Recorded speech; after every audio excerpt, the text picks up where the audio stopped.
guys. On the mission to start the car, I'm running into a few issues that I already discovered.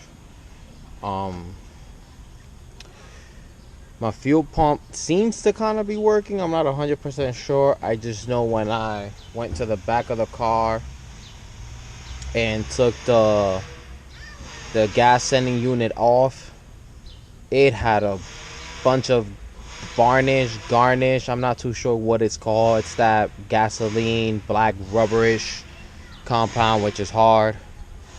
Replaced the spark plugs, rotor, and the cap.